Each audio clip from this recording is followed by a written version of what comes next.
Hi friends, welcome to Jayadev academy. ఈరోజు మనం ఫిబ్రవరి 13 యొక్క కరెంట్ అఫైర్స్ డిస్కస్ చేద్దాం. ఫస్ట్ ఈరోజు ఇంపార్టెన్స్ డే చూద్దాం. ఈరోజు వరల్డ్ రేడియో డే. 13th ఫిబ్రవరిని మనం ఎప్పుడు వరల్డ్ రేడియో డేగా సెలబ్రేట్ చేసుకుంటాం. వరల్డ్ రేడియో డే ఎప్పుడు? ఫిబ్రవరి 13th.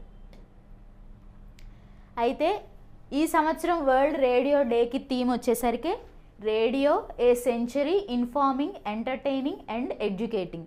ప్రతి ఇంపార్టెంట్ డేస్ చదివేటప్పుడు థీమ్ అనేది కంపల్సరీగా చదవాలి. అది కూడా తెలుగులో కన్వర్ట్ చేయకూడదు. ఈ థీమ్ ఎప్పుడు ఎందులో చదవాలి? ఇంగ్లీష్లోనే చదవాలి. మీకు ఎగ్జామ్స్లో కూడా ఇంగ్లీష్లోనే ఇస్తారు.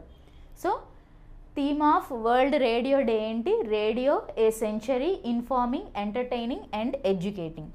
అయితే యునైటెడ్ నేషన్స్ జనరల్ అసెంబ్లీ ఈ రేడియో డేని 2013 నుంచి స్టార్ట్ చేసిందనమాట సెలబ్రేట్ చేయడం. ఓకేనా? వరల్డ్ రేడియో డే ఎప్పుడు సెలబ్రేట్ చేసుకుంటాం? ఫిబ్రవరి 13th. Okay. First radio transmission was made by. First radio transmission ఎవరు కనిపెట్టారు? గులిలిమో మార్సికోని. ఎప్పుడు? ఏ సంవత్సరంలో? 1895లో గుగ్లీ ఎల్మో మార్కోని గారు కనిపెట్టారనమాట రేడియోని. రేడియో ట్రాన్స్మిషన్ని ఫస్ట్ కనిపెట్టింది ఏ సంవత్సరంలో అంటే 1985. ఈరోజు రేడియో డే కాబట్టి మనం ఈ టాపిక్ని కవర్ చేసాం. నెక్స్ట్, ఈరోజు ఇంకో ఇంపార్టెన్స్ డే ఉంది, నేషనల్ ఉమెన్స్ డే. ప్రతి సంవత్సరం నేషనల్ ఉమెన్స్ డే ఎప్పుడు సెలబ్రేట్ చేసుకుంటామంటే 13th ఫిబ్రవరిన.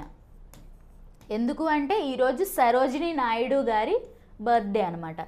ప్రతి సంవత్సరం సరోజినీ నాయుడు గారి బర్త్ యానివర్సరీని ఎలాగ సెలబ్రేట్ చేసుకుంటాం? నేషనల్ ఉమెన్స్ డేగా సెలబ్రేట్ చేసుకుంటాం. అయితే ఈ సంవత్సరం గాను 145వ బర్త్ యానివర్సరీ అనమాట. ఈ సంవత్సరం సరోజినీ నాయుడు గారిది 145వ బర్త్ యానివర్సరీ అన్నమాట. అయితే she was Born on 13th ఫిబ్రవరి 1879న ఈవిడ జన్మించారు. ఎక్కడ? హైదరాబాద్లో జన్మించారు. ఈవిడికి ఇంకో పేరుంది, మనందరికీ నైటింగేల్ ఆఫ్ ఇండియాగా బాగా తెలుసు ఈవిడ, సరోజినీ నాయుడు గారు. అయితే నైటింగేల్ ఆఫ్ ఇండియాగా అనే పేరుని ఈవిడికి ఎవరు ఇచ్చారు అని అంటే మహాత్మా గాంధీ గారు ఇచ్చారనమాట. ఆ టైటిల్ని, నైటింగేల్ ఆఫ్ ఇండియా అనే టైటిల్ని సరోజినీ నాయుడు గారికి ఎవరిచ్చారు? మన ఫాదర్ ఆఫ్ నేషన్ ఎవరు? మహాత్మా గాంధీ గారు ఇచ్చారు. సరోజినీ నాయుడు గారు first women governor of India. మన ఇండియాలో ఫస్ట్ ఉమెన్ గవర్నర్ ఎవరు అని అంటే సరోజినీ నాయుడు గారు. అయితే ఈవిడ ఏ స్టేట్కి గవర్నర్గా పనిచేశారు అంటే ఉత్తరప్రదేశ్కి. ఉత్తరప్రదేశ్కి ఈవిడ గవర్నర్గా పనిచేశారు. First women governor of India ఎవరు? సరోజినీ నాయుడు గారు. ఏ స్టేట్కి పనిచేశారు అంటే ఉత్తరప్రదేశ్కి. నెక్స్ట్, రీసెంట్ కరెంట్ అఫైర్స్ని రివైజ్ చేద్దాం. మైక్రోసాఫ్ట్ ఇంతకు ముందు 2 మిలియన్ పీపుల్కి ఆర్టిఫిషియల్ ఏఐలో స్కిల్ ట్రైనింగ్ ఇస్తానని చెప్పి రీసెంట్గా చెప్పింది. దేని కింద అంటే అడ్వాంటేజ్ ఇండియా కింద మైక్రోసాఫ్ట్ కంపెనీ ఏం చేసిందంటే 2 మిలియన్ పీపుల్స్కి 2 మిలియన్ పీపుల్కి స్కిల్ ప్రొవైడ్ చేస్తామని చెప్పింది. By which year? ఏ సంవత్సరంలోగా? 2 మిలియన్. 1 మిలియన్ అంటే 10 lakhs, 2 మిలియన్ అంటే 20 lakhs. ఏ సంవత్సరంలోగా వీళ్ళందరినీ ఆర్టిఫిషియల్ ఇంటెలిజెన్స్లో స్కిల్ డెవలప్ చేస్తానని చెప్పిందని చెప్పి మిమ్మల్ని క్వశ్చన్ అడుగుతున్నారు. 2025, 2026, 2027, 2028.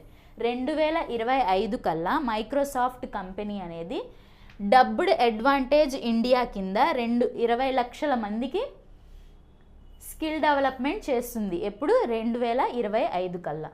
Next, which countries have been declared the guest of honour at 2024 world government summit. 2024కి సంబంధించిన వరల్డ్ గవర్నమెంట్ ప్రపంచ ప్రభుత్వాల సదస్సు ఎక్కడ జరిగింది? ఇది ఫిబ్రవరి 12th నుంచి 14th వరకు దుబాయ్లో జరిగింది. ఎక్కడ జరిగింది? దుబాయ్.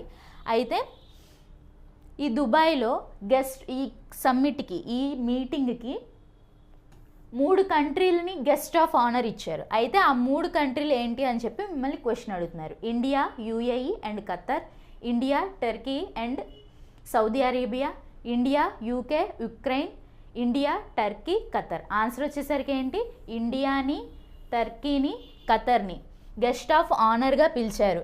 ఏ సమ్మిట్ కంటే వరల్డ్ గవర్నమెంట్స్ సమ్మిట్, ప్రపంచ ప్రభుత్వాల సదస్సు. ఇది ఎక్కడ జరుగుతుంది, దుబాయ్లో జరుగుతుంది. దుబాయ్లో జరుగుతున్న ప్రపంచ ప్రభుత్వాల సదస్సుకి ఏ కంట్రీస్ గెస్ట్ ఆఫ్ ఆనర్గా పిలిచారు, 3 కంట్రీస్. అవి ఏంటి అంటే India, Turkey and Qatar. Next question. In February 2024 which stadium name has been renamed as Niranjan Shah stadium. రీసెంట్గా ఫిబ్రవరిలో నిరంజన్ షా స్టేడియంగా పేరు మార్చారు ఒక స్టేడియంకి.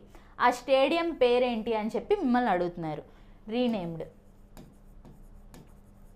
రీసెంట్గా సౌరాష్ట్ర క్రికెట్ అసోసియేషన్ స్టేడియం, ఇది ఎక్కడుంది, రాజ్కోట్. సౌరాష్ట్ర క్రికెట్ అసోసియేషన్ స్టేడియంకి పేరు మార్చారు. ఎలా మార్చారు, నిరంజన్ షా స్టేడియంగా మార్చారు. Next question. Which edition of international day of womens and girls in science was celebrated. రీసెంట్గా మనం international day of women and girls in science అనే డేని సెలబ్రేట్ చేసుకున్నాం. అయితే ఈ సంవత్సరం 2024 గాను ఎన్నో ఎడిషన్ ఇది అని చెప్పి మిమ్మల్ని క్వశ్చన్ అడుగుతున్నారు. 9th edition. ఎన్నో edition, 9th edition of international day of women and girls in science. Next. Who won the 15th edition of ICC under nineteen world cup. రీసెంట్గా ఐసీసీ అండర్-19 వరల్డ్ కప్ ఎక్కడ జరిగింది, south ఆఫ్రికాలో జరిగింది. అయితే అందులో ఎవరు విన్ అయ్యారని చెప్పి మిమ్మల్ని క్వశ్చన్ అడుగుతున్నారు. ఆస్ట్రేలియా విన్ అయింది. ఆస్ట్రేలియా ఫస్ట్ పొజిషన్లో ఉంది. రన్నర్ అప్ వచ్చేసరికి ఇండియా అండ్ హోస్ట్ కంట్రీ వచ్చేసరికి సౌత్ ఆఫ్రికా. హోస్ట్ కంట్రీ వచ్చేసరికి సౌత్ ఆఫ్రికా.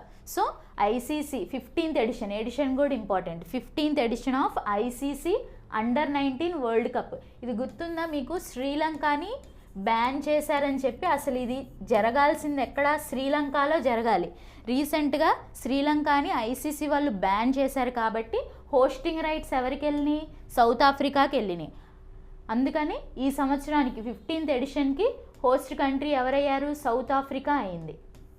సో ఇందులో ఈ టాపిక్ అనేది చాలా ఇంపార్టెంట్. ఎందుకంటే హోస్ట్ కంట్రీ ఇంతకుముందు శ్రీలంక ఉండేది, దాన్ని సౌత్ ఆఫ్రికాకి మార్చారు. కాబట్టి ఈ టాపిక్ నుంచి వచ్చే క్వశ్చన్స్ వచ్చే అవకాశం ఎక్కువ ఉంది. సో ఏ ఎడిషను, ఎక్కడ జరిగింది, ఎవరు విన్ అయ్యారు అని చెప్పి కంపల్సరీగా గుర్తుంచుకోవాలన్నమాట. Next question. నీతి ఆయోగ్ ప్రోగ్రామ్ కింద 2047 కల్లా, అంటే మనకి స్వాతంత్రం వచ్చి 100 years అవుతుంది. ఎప్పుడు, 2047 కల్లా. అయితే దీని కింద 30 trillion ఇండియాని డెవలప్డ్ కంట్రీ చేస్తానని చెప్పి, 30 trillion ఎకానమీ చేస్తామని చెప్పి దీని కింద నీతి ఆయోగ్ కొన్ని నగరాలని రీసెంట్గా ఏం చేసింది, సెలెక్ట్ చేసింది. దేనికోసం, ఎకనామిక్ ట్రాన్స్ఫర్మేషన్ కోసం ఒక 4 నగరాలని సెలెక్ట్ చేసింది. అయితే ఆ 4 నగరాలు ఏంటి అని చెప్పి మిమ్మల్ని క్వశ్చన్ అడుగుతున్నారు. ఆప్షన్స్ వచ్చేసరికి ముంబై, సూరత్, వారణాసి, వైజాగ్ అండ్ అహ్మదాబాద్. ఆన్సర్స్ ఏంటి, ముంబై, సూరత్, వారణాసి, వైజాగ్. అహ్మదాబాద్ లేదు. ఈ 4 కంట్రీస్ని సిటీస్ని ఏం చేసింది, రీసెంట్గా నీతి ఆయోగ్ సెలెక్ట్ చేసింది అనమాట. సో ఆప్షన్ వచ్చేసరికి 1, 2, 3, 4. ఆప్షన్ వచ్చేసరికి ఆన్సర్ ఏ. ముంబైని, సూరత్ని, వారణాసిని, వైజాగ్ని సెలెక్ట్ చేసింది సిటీస్ ఎవరు, నీతి ఆయోగ్.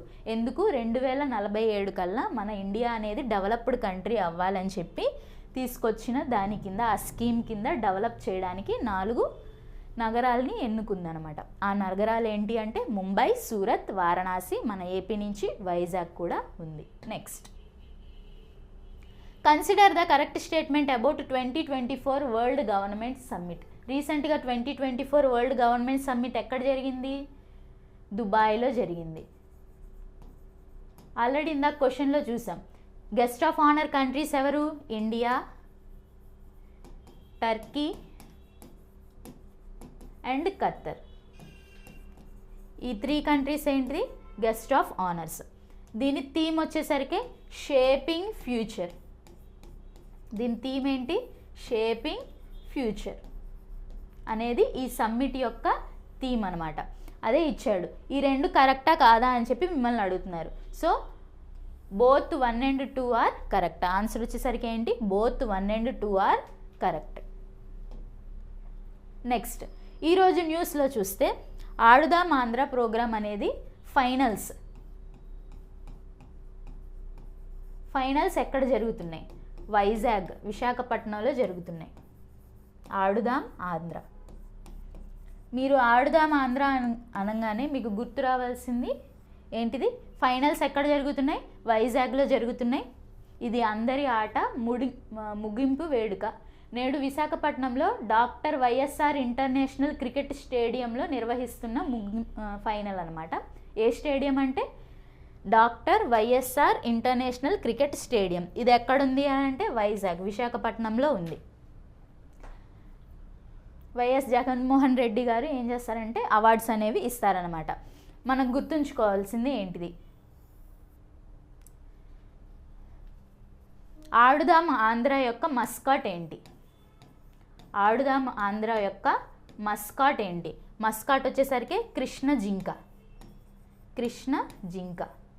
ఇది ఇక్కడ కనిపిస్తుంది కదా, అదే కృష్ణ జింక. ఆడుదాం ఆంధ్ర యొక్క మస్కాట్ ఏంటి? కృష్ణ జింక. రాష్ట్ర వ్యాప్తంగా ఈ క్రీడలు మొత్తం క్రీడాకారులు మొత్తం ఎంతమంది అంట 25,40,972 మంది. పురుషులు ఎంత ఇచ్చారు? ఈ డేటా అనేది ఇంపార్టెంట్. ఎందుకు? ఆంధ్రప్రదేశ్ స్టేట్కి సంబంధించిన ఎగ్జామ్స్, కాంపిటేటివ్ ఎగ్జామ్స్కి ఏవైనా సరే ఈ డేటా అనేది ఇంపార్టెంట్. సో చాలా జాగ్రత్తగా చూడాలి. మహిళా క్రీడాకారులు వచ్చేసరికి 7,81,709 మంది. ఆడియన్స్ వచ్చేసరికి ఎంతమంది అంట? ప్రేక్షకులు 80 lakhs మంది, 80 లక్షల మంది. క్రీడాకారులు దాదాపు 37 కోట్లు విలువైన స్పోర్ట్స్ కిట్లు అందించిందంట. ఎన్ని కిట్లు? స్పోర్ట్స్ కిట్స్ కోసం ఎన్ని రూపాయలు ఇచ్చారు? 37 కోట్లు. 12.21 కోట్లు నగదు బహుమతులు. వీళ్ళకి ప్రైజెస్ డిస్ట్రిబ్యూషన్ ఉంటుంది కదా, ఆ టోటల్ వాల్యూ ఎంత? 12.21 crores. ఈ డేటా అనేది చాలా important. Okay, next prize money distribution ఏ కేటగిరీలో ఎంతెంత ఇస్తారని చెప్పి నేను ఇక్కడ ఇచ్చాను డేటా మొత్తం.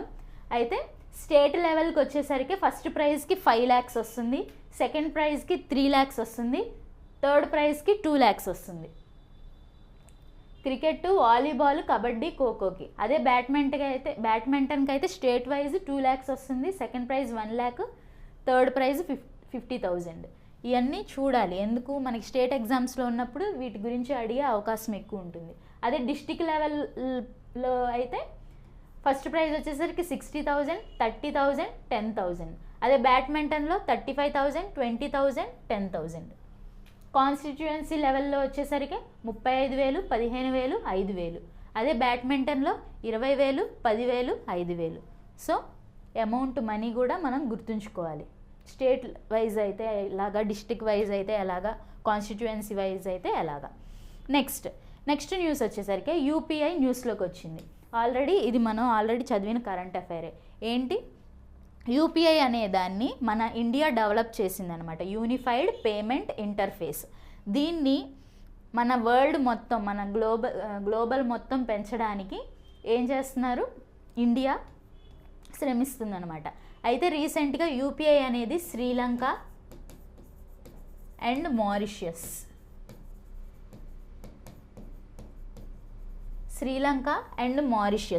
యూపీఐ సేవల విస్తీరణ. శ్రీలంక, మారిషస్ ప్రజల్లో భారత్కు ఉన్న ప్రత్యేక సంబంధాలు దృష్ట్యా ప్రారంభమవుతున్న యూపీఐ సేవలు చాలామందికి ప్రయోజనం చేకూరుస్తుంది. త్వరలో మారిషస్ బ్యాంకులు రూపే కార్డులను జారీ చేస్తుంది. యూపీఐ వచ్చేసరికి శ్రీలంకకి, మారిషస్కి 2, కానీ రూపే కార్డ్స్ వచ్చేసరికి ఏ కంట్రీకి? ఓన్లీ మారిషస్కి మాత్రమే ఏంటి రూపే కార్డ్స్ అనేవి అందిస్తుంది అనమాట. వాటిని ఆ దేశం పాటు భారత్లోనూ ఉపయోగించుకునే, అంటే వాళ్ళు ఒకవేళ శ్రీలంక నుంచి కానీ మారిషస్ నుంచి కానీ వాళ్ళందరూ ఇటు వచ్చినప్పుడు మన ఇండియాకి వచ్చినప్పుడు టూరిస్ట్గా వాళ్ళు ఏం చేయొచ్చు, ఈ యూపీఐ వాటిని ఉపయోగించవచ్చు. అంటే ఈ కంట్రీలో ఆ కంట్రీలో 2 కంట్రీస్లో ఏం చేయొచ్చు, యూపీఐ అనేది వాడచ్చు అనమాట. ఫ్రాన్స్ మంత్రి రీసెంట్గా ఫ్రాన్స్లో కూడా లాంచ్ చేశారు కదా యూపీఐని. సో అదే ఈ మొత్తం ఇచ్చిన డేటా అనమాట. యూపీఐ అనేది విస్తీర్ణత చేయాలనుకుంటున్నారు. సో అంతర్జాతీయ ప్రయాణికులకు సౌలభ్యం కోసం యూపీఐ సేవలను ప్రభుత్వం క్రమంగా విదేశాల్లోనూ ప్రారంభిస్తుంది. ఇటీవల ఫ్రాన్స్లో మొదలైన వీటిని తాజాగా, అంటే ఫ్రాన్స్లో ఆల్రెడీ స్టార్ట్ అయింది. ఎక్కడ, ఐఫిల్ టవర్ దగ్గర. ఈఫిల్ టవర్ దగ్గర ఏం చేశారు, ఫస్ట్ టైం లాంచ్ చేశారు. ఏంటి, ఆ ఈఫిల్ టవర్ని చూడటానికి వచ్చిన గైడ్స్ వాళ్ళందరూ ఉంటారు కదా, టూరిస్టులు, వాళ్ళందరికీ యూపీఐ ద్వారా పేమెంట్ తీసుకొని పంపించారనమాట. సో ఫస్ట్ టైం ఫ్రాన్స్ ఎక్కడ లాంచ్ చేసింది యూపీఐ అంటే ఈఫిల్ టవర్ దగ్గర లాంచ్ చేసిందని గుర్తుంచుకోవాలి. ఫస్ట్ ఏమో ఫ్రాన్స్లో, ఇప్పుడు వచ్చేసరికి శ్రీలంక, మారిషస్. ఇదంతా పిఎం మోడీ గారు ఏం చేశారు, నిన్న వీడియో కాన్ఫరెన్స్ ద్వారా దీన్ని లాంచ్ చేశారు. ఓకే, నెక్స్ట్ న్యూస్ వచ్చేసరికి 59,000 మంది ఇండియన్స్ 2023లో యుఎస్ పౌరసత్వం, యుఎస్ సిటిజన్షిప్ పొందిన వాళ్ళు ఎంతమంది అంట, మన ఇండియన్స్ 59,000 మంది. అంటే 59,000 మందికి యూఎస్లో ఏమైంది, మన ఇండియన్స్కి ఇండియన్ ఆరిజిన్ అంటారు కదా, అంటే ఇక్కడ పుట్టి అక్కడ వెళ్ళి సెటిల్ అయిపోయారనమాట. వాళ్ళకి సిటిజన్షిప్ వస్తుంది. ఎలాగైతే మనకి ఇండియాలో సిటిజన్షిప్ ఉంటుందో, ఆధార్ ఉంటే సిటిజన్షిప్ వచ్చినట్టు, అలాగే యూఎస్కి సంబంధించిన సిటిజన్షిప్ మన ఇండియన్స్కి ఎంతమందికి వచ్చిందంట, 59,000 మందికి వచ్చిందంట. అమెరికాకు మన దేశం నుంచి భారీగా వలసలు పెరుగుతున్నాయి. 2023లో 59,000 మంది భారతీయులు అమెరికా పౌరసత్వం లభించింది.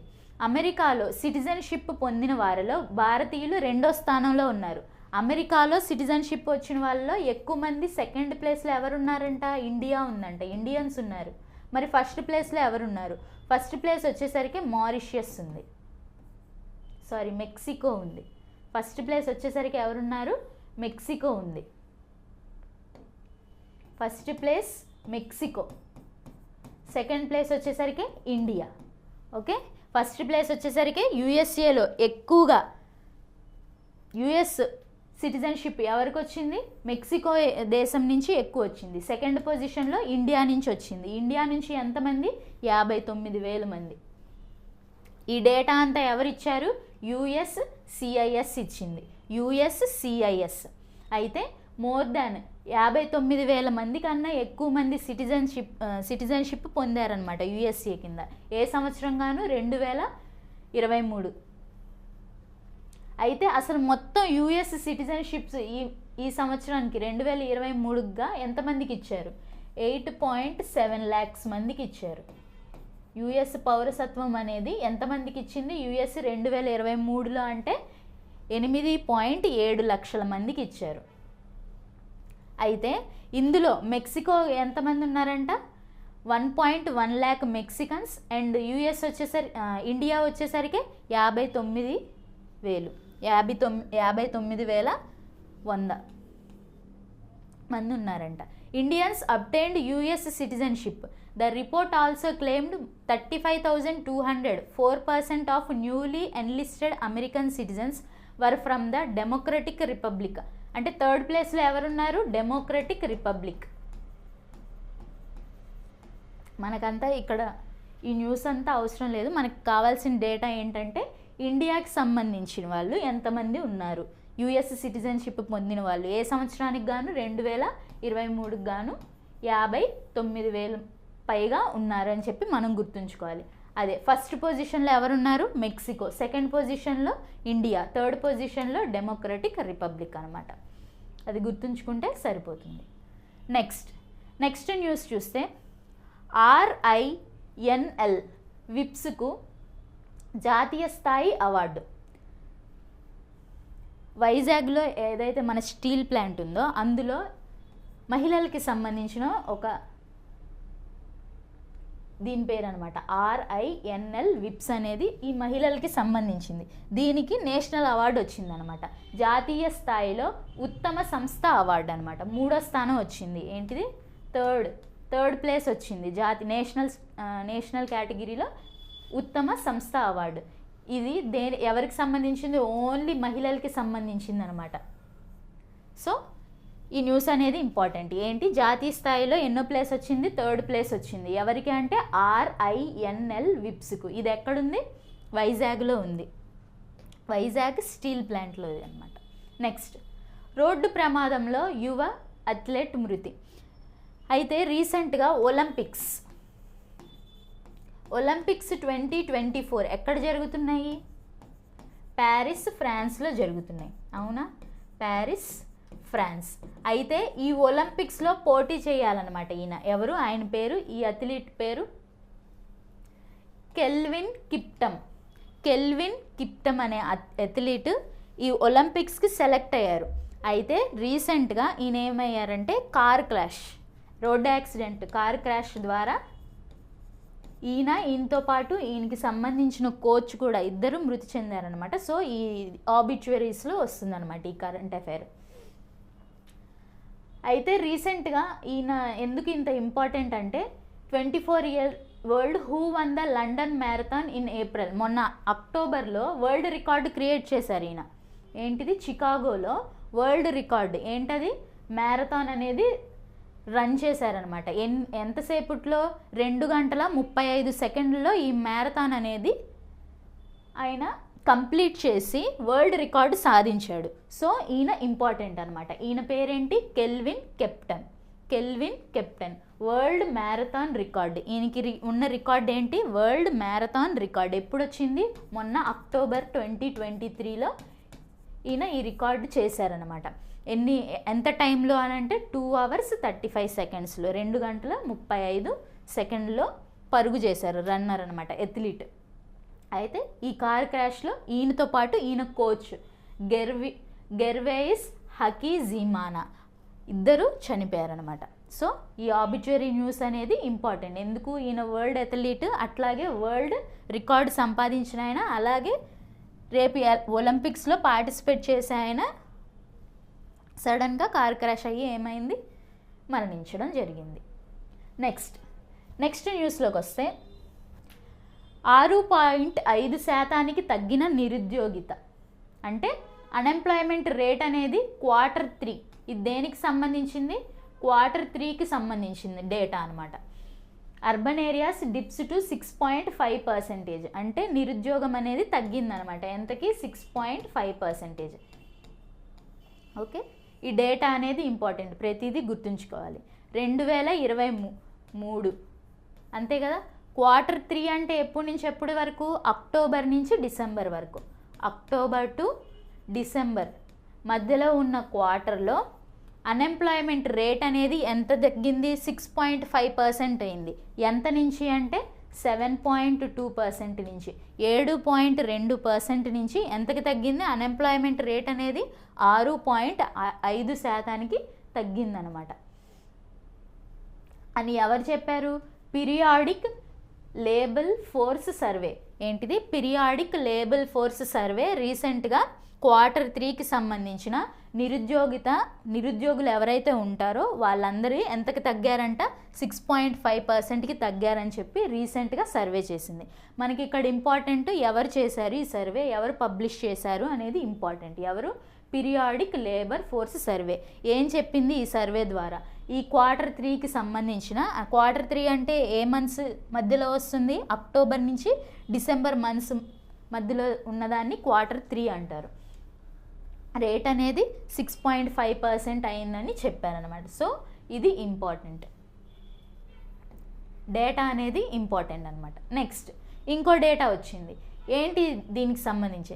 జనవరిలో CPI అంటారు, కన్జ్యూమర్ ప్రైస్ ఇండెక్స్, ధరల సూచి ఆధారిత CPI ద్రవ్యోల్బణం 2023 అక్టోబర్ అంటే జనవరి 2024కి సిపిఐ అనేది 5.10% ఉందని చెప్పి మనకి చెప్తున్నారనమాట. సిపిఐ అంటే ఏంటి? రేట్లు. దేని రేట్లు? ఇన్ఫ్లేషన్, కూరగాయలు కానీ ఏవైనా సరే వీటన్నిటి రేట్స్ ఉంటాయి కదా, ఆ ద్రవ్యోల్బణం అనేది ఎంత ఉందంట? 5.10% ఉందంట. అయితే ఇది తగ్గింది. ఎప్పటి నుంచి? డిసెంబర్లో ఇది ఎంత ఉందంట? 5.69. అంటే ఏం చేస్తున్నారంటే, ఫర్ ఎగ్జాంపుల్ టమాటాలు మొన్నటి వరకు ఏమైంది? టమాటాలు రైజ్ అవుతున్నాయని చెప్పి ఏం చేశారు? ఇన్ఫ్లేషన్ని పెంచేసి ట్యాక్సెస్ విధించి అలాగే ఏం చేశారు? రేట్స్ తగ్గించారు. సేమ్ అలాగే ఇప్పుడు ధరలన్నీ ఏమైనాయి అంట? తగ్గినాయి అంట. అంటే లాస్ట్ మంత్తో పోల్చుకుంటే ఈ మంత్ యొక్క కూరగాయలు కానీ ఫ్రూట్స్ కానీ ఇలాంటివన్నీ వీటికి సంబంధించిన ధరలన్నీ ఏమైనాయి? తగ్గినాయి. అంటే ఇన్ఫ్లేషన్ అనేది తగ్గింది, రేట్లు అనేవి తగ్గాయి. ఎంత శాతం తగ్గినాయి అంట? 5.10% తగ్గినాయి. ఇంతకుముందు డిసెంబర్లో ఎంత ఉంది? 5.69 ఉంది. ఎందుకు ఇది న్యూస్లోకి వచ్చిందంటే 3 నెలలు 3 months లోగా తగ్గింది. అంటే 3 నెలల నుంచి హైగానే ఉంది. 3 నెలల నుంచి హైగానే ఉంది. ఏంటి? రేట్లు. అయితే ఇప్పుడు ఈ జనవరి మంత్కి ఏమైంది? తగ్గిందనమాట. మీకు ఇక్కడ ఇంపార్టెంట్ ఏంటంటే జనవరి మంత్కి సిపిఐ ఎంత, కన్జ్యూమర్ ప్రైస్ ఇండెక్స్ ఎంత అంటే 5.1% గుర్తుంచుకుంటే సరిపోతుంది. నెక్స్ట్, డిఎన్ఏ ఆధారంగా మూత్రాశయ క్యాన్సర్ని నిర్ధారణ. డిఎన్ఏ అంటే మూత్రంలోని డిఎన్ఏ సాయంతో మూత్రాశయ క్యాన్సర్ను గుర్తించే విధానాన్ని బ్రిటన్లోని బర్మింగ్హామ్ విశ్వవిద్యాలయ శాస్త్రవేత్తలు కనుగొన్నారనమాట. దీని పేరేంటంటే గెలియాస్ బ్లాడర్ టెస్ట్. ఈ టెస్ట్ పేరేంటి? గెలియాస్ బ్లాడర్ టెస్ట్ ద్వారా ఏం చేస్తారంట? మూత్రాశయం ద్వారా అందులో ఉండే డిఎన్ఏ ద్వారా ఏం చేస్తారు? అందులో క్యాన్సర్ ఉందా అని చెప్పే ప్రక్రియ అనమాట. సో ఇది సైన్స్ అండ్ టెక్నాలజీ కింద మనకి ఇంపార్టెంట్ న్యూస్ అనమాట. మరి క్యాన్సర్ గురించి మాట్లాడుతున్నాం కాబట్టి క్యాన్సర్ డే ఎప్పుడు సెలబ్రేట్ చేసుకుంటాం? ఫిబ్రవరి 4th. ఈ సంవత్సరానికి క్యాన్సర్ డే థీమ్ ఏంటి? Close the care gap. Next person in news వస్తే సుమిత్ నగల్ గారు రీసెంట్గా న్యూస్లోకి వచ్చారు. ఏంటంటే 23 places ఈయన రీసెంట్గా టాప్ 100 ప్లేయర్స్ లిస్టులోకి వచ్చారనమాట. ఈయన ర్యాంక్ ఎంత ఇప్పుడు ప్రెజెంట్? 98th rank. టాప్ 100 అంటే ఏంటి? 100 లోపే కదా 98 ఉండేది. రీసెంట్గా ఈయన 98th ర్యాంక్కి వచ్చారనమాట. సుమిత్ నంగల్ అనే ఆయన. నాగల్ ఏటీపీ సింగిల్స్ ర్యాంకింగ్స్లో తొలిసారి ఫస్ట్ టైం అనమాట. ఏంటి? టాప్ 100లో వచ్చారు, దూసుకెళ్లారు. అతడు 23 స్థానాలు ఎగబడి అంటే 23 ప్లేసెస్ని దాటుకొని 98th పొజిషన్కి వచ్చాడనమాట. ర్యాంక్ సాధించారు. గత నెల ఆస్ట్రేలియన్ ఓపెన్ తొలి రౌండ్లో నంగల్ ప్రపంచ నెంబర్ 27గా ఎగబాకిందంట. అంటే అందులో గెలిచి ఆయన ఏం చేశారు? ఆయన ర్యాంక్ని పెంచుకున్నారనమాట. సో అదే చెప్తున్నారు. ఈయన పేరేంటి? Sumit Nagal. Next, Katrina Kaif has been appointed as the brand ambassador of Chennai Super Kings. సిఎస్కేకి బ్రాండ్ అంబాసిడర్గా రీసెంట్గా ఎవరు అపాయింట్ అయ్యారంటే కత్రినా కైఫ్ గారు రీసెంట్గా. అయితే కత్రినా కైఫ్ గారే ఎందుకు అయ్యారు? Etihad Airways. ఏంటిది? ఇతిహాడ్ ఎయిర్వేస్కి ఆల్రెడీ బ్రాండ్ అంబాసిడర్ ఎవరు? కత్రినా కైఫ్ గారు. అయితే ఈ సంవత్సరం ఐపీఎల్కి 2024 సీజన్లో సిఎస్కేకి ఇతిహాడ్ ఎయిర్వేస్ కొనుక్కుందనమాట. అంటే ఇతిహాడ్ ఎయిర్వేస్ వాళ్ళు అంటే వీళ్ళ లోగోలో ఇప్పుడు ఏముంటుంది? వీళ్ళ జెర్సీస్ ఉంటాయి కదా, ఈ జెర్సీస్లో ఏముంటుంది? ఈసారి నుంచి ఎల్లో కలర్ మీద ఏమొస్తుంది? ఇతిహాడ్ ఎయిర్వేస్ అని వస్తుంది. So Etihad ఎయిర్వేస్కి already brand ambassador ఎవరు? కత్రినా కైఫ్ గారు. సో ఇప్పుడు సిఎస్కేకి బ్రాండ్ అంబాసిడర్ ఈ సంవత్సరంగా ఎవరు వచ్చారు అని అంటే కత్రినా కైఫ్ గారు. సో అది గుర్తుంచుకుంటే సరిపోతుంది. సిఎస్కేకి ఫ్రాంచైజ్ రీసెంట్గా ఎవరు తీసుకున్నారంటే ఇతిహాడ్ ఎయిర్వేస్. సో జెర్సీ కూడా మారింది, బ్రాండ్ అంబాసిడర్ కూడా మారారనమాట. నెక్స్ట్ పర్సన్ ఇన్ న్యూస్ వచ్చేసరికి ఈయన పేరు అలెగ్జాండర్ స్టబ్. అయితే ఇంతకుముందు ఈయన ప్రైమ్ మినిస్టర్గా చేశారు, ఇప్పుడు ప్రెసిడెంట్ అయ్యారు. ఏ కంట్రీకి అంటే ఇంతకుముందు ప్రైమ్ మినిస్టర్గా చేశారు ఆల్రెడీ, ఇప్పుడు మళ్ళీ ఏంటి ప్రెసిడెంట్గా అయ్యారు. ఫిన్లాండ్ కంట్రీకి ఇంతకుముందు ప్రైమ్ మినిస్టర్గా చేసిన అలెగ్జాండర్ స్టబ్ అనే ఆయన ఇప్పుడు ఏమయ్యారు, ప్రెసిడెంట్గా మారారనమాట. ప్రెసిడెంట్గా అపాయింట్ అయ్యారు. ఈయన పేరేంటి, అలెగ్జాండర్ స్టబ్. మీకు ఫిన్లాండ్ అనగానే ఏం గుర్తు రావాలి, రీసెంట్గా నాటోలో, నార్త్ అట్లాంటిక్ ట్రీటీ ఆర్గనైజేషన్లో 31st మెంబర్గా ఎవరు యాడ్ అయ్యారు, ఫిన్లాండ్ యాడ్ అయింది. సో ఈ కరెంట్ అఫైర్ అనేది చాలా important. Next, that's all for today అండి. మా ఆన్లైన్ క్లాసెస్ అన్నీ మీకు అవైలబుల్గా ఉన్నాయి ప్లే స్టోర్లో.